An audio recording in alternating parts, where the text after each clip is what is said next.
Bonjour à tous et bienvenue dans cette nouvelle vidéo de préparation à la certification Java dans laquelle nous allons parler du File Visitor.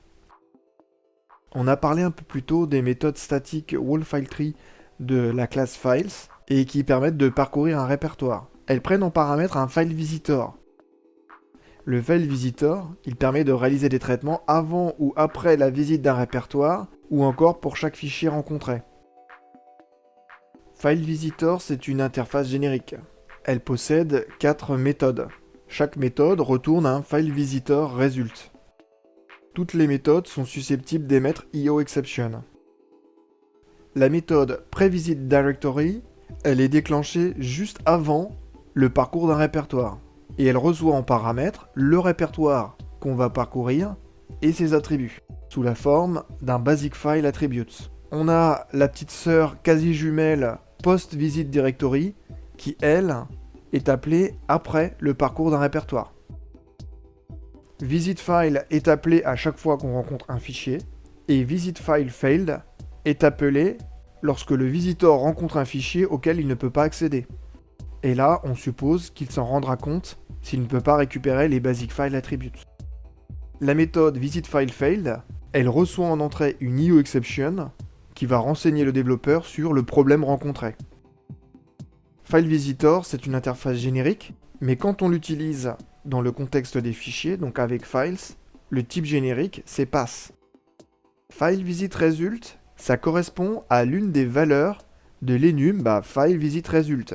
Les 4 méthodes dont on a parlé, elles peuvent donc retourner une valeur de cet enum, et parmi les valeurs possibles, on a Continue, la visite de l'arborescence de fichiers se poursuit.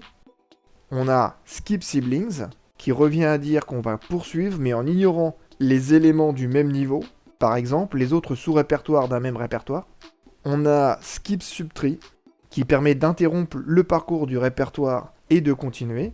Enfin, on a Terminate, et là, on met fin à la méthode WallFileTree. FileVisitor, elle possède une implémentation par défaut, avec la classe SimpleFileVisitor. A savoir également, si on passe l'option FileVisitOption Follow Links à files.wallFileTree, en cas de bouclage infini qui proviendrait de la présence d'un lien symbolique, on a l'exception FileSystemLoopException qui est transmise à la méthode VisitFileFailed. Pour terminer, un exemple basique de FileVisitor. Plutôt que d'utiliser une implémentation déjà toute prête, SimpleFileVisitor, là, je crée mon FileVisitor Custom, donc c'est une classe qui implémente FileVisitor. Je vais pouvoir y redéfinir les 4 méthodes dont on a parlé, PreVisitDirectory, VisitFile, etc.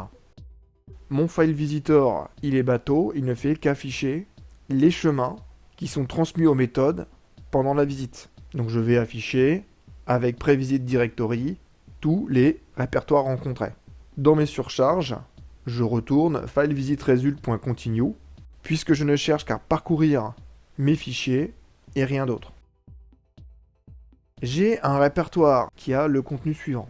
Donc le répertoire A, il contient des répertoires B et C, et dans B j'ai f1.txt, dans C j'ai f2 et f3.txt. Si j'exécute le code, pour parcourir le répertoire A, c'est tout simple, j'appelle WallFileTree de cette façon-là, et je lui passe en paramètre un file visitor. Mon programme, il va afficher ça. Donc déjà, pour le répertoire que j'ai décidé de parcourir, donc le répertoire A, j'ai un appel à previsit qui m'affiche /home/me/a. Le parcours, il se poursuit au niveau des sous-répertoires de A, à commencer par B. La méthode previsitDirectory est appelée une seconde fois, mais cette fois pour le répertoire B. Le parcours, il est en profondeur d'abord. Donc il se poursuit par le contenu du sous-répertoire B. Et dans mon sous-répertoire B, je n'ai qu'un fichier.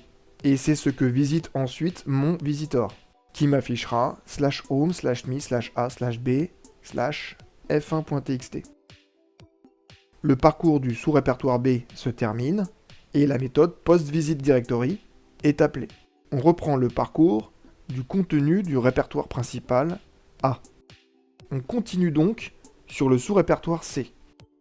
De la même façon que pour le sous-répertoire B, on affiche le contenu du répertoire et ça nous rajoute 2 lignes pour les deux fichiers contenus dans le répertoire C. Le parcours se termine et on a les appels successifs pour les répertoires C et A de la méthode PostVisitDirectory. Merci à tous et à bientôt pour une prochaine vidéo.